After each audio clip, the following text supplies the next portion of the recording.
Good afternoon. Yan, update lang tayo dito sa Alcala project. Let's go. Tingnan natin yung mga ginagawa nating mga kadwa. Yan. Bali, nasa finishing stage na kami. Render.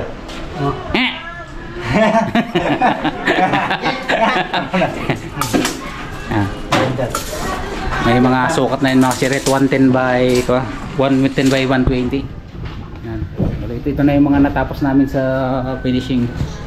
Ganon din sa loob yan. Nandun si Carman. Shout out Carman. Shout out. Tinatapos ko na ito. Totoy Bibo. Para magkisami na kami. Yun. Magkikisabi na kami kaya tinatapos yung mga palitada. Yan. Yung mga plumbing namin is okay na rin. Bali ililiktis lang natin yan. Yan. Bago takpan ng kisame. Yan, papunta yan doon. Tapos nag-away tayo doon. Galing sa isang CR. Bali matatakpan lahat ng ceiling yan mga sirit. Tingnan natin yung mga kasama natin doon sa taas. Kaya tayo dito sa hagdan. Yung hagdan namin.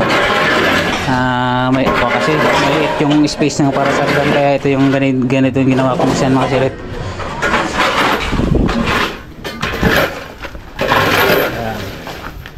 Tapos dito, hagdan papunta doon. Ito yung design. Yan. Yan, tingnan niyo yung design na yan. Okay? Let's get it on. Yan, bali nagpapalitada na rin sila dito mga siret. Kakabit lang natin yung mga hamba kaya isasabay na sa finish yan. Yan. Ito yung view pa dito ka sa second floor. Pakyat. Doon. Hi guys. Ito yung Kuman CR. Yan.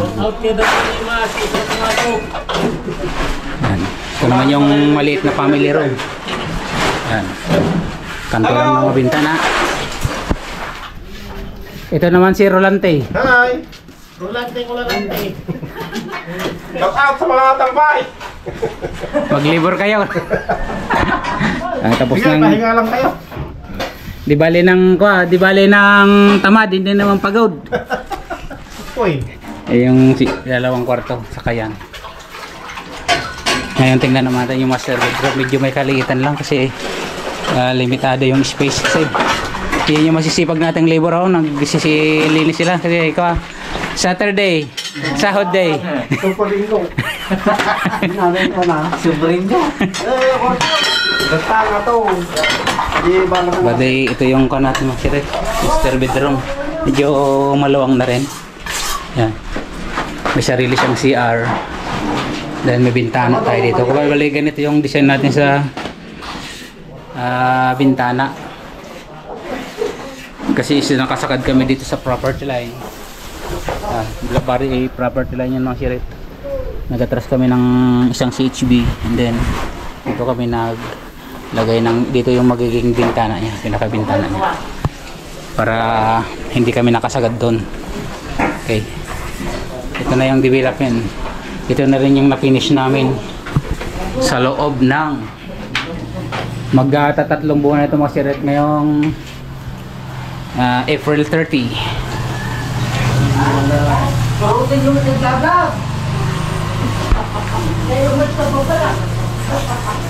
Mga retouching na lang yan sa tapat ng hamba. Ngayon tingnan naman natin yung nandun sa taas sa second floor, third floor. Let's go.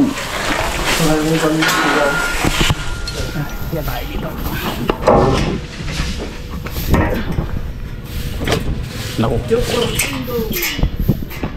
Medyo makalat pa dito mga siret kasi papa siya. Katatanggal lang namin nung pinaka forma niya. Kaya dito pa yung mga tubo. Ngayon is lalagyan namin ng design dito kaya gumagawa si Manong Goding ng scaffolding para lagyan namin ng design. Okay, let's go. Lagyan na rin na ito CR,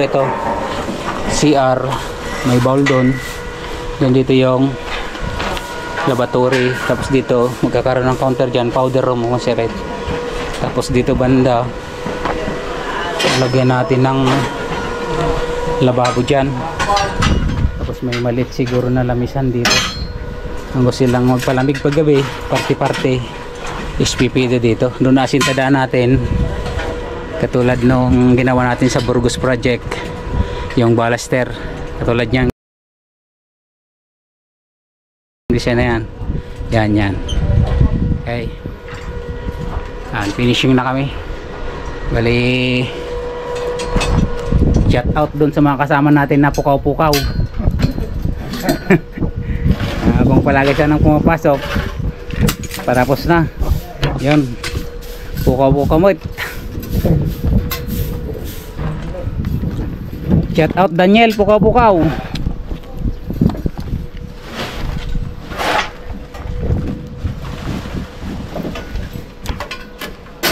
Bali, nandito pala tayo sa third floor mga kasiret.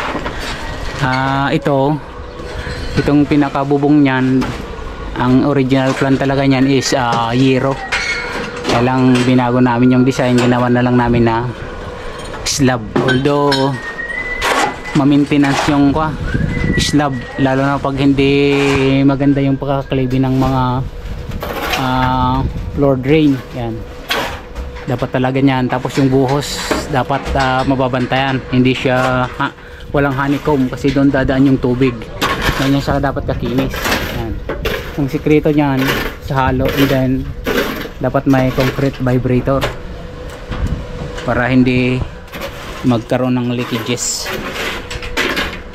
Okay, yan lang yung update natin mga sir dito sa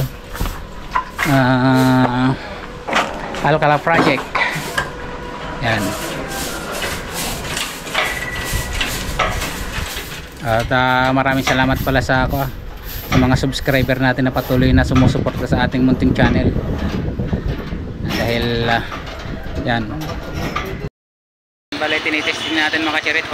Napaka-smooth ng lubat yung GoPro natin.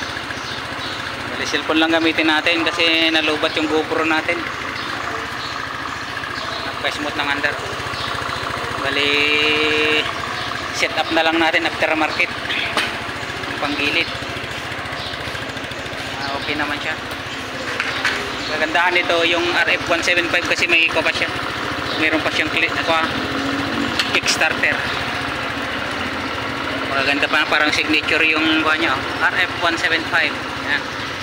Dito to sa Rossi Villasis Pangasinan.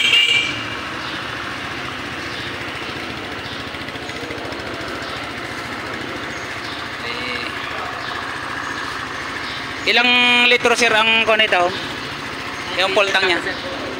Maliit lang Kung babiyahe ko pang Burgos, kaya yung Burgos to? Kaya sir? Project ako dun Traffic kasi kaya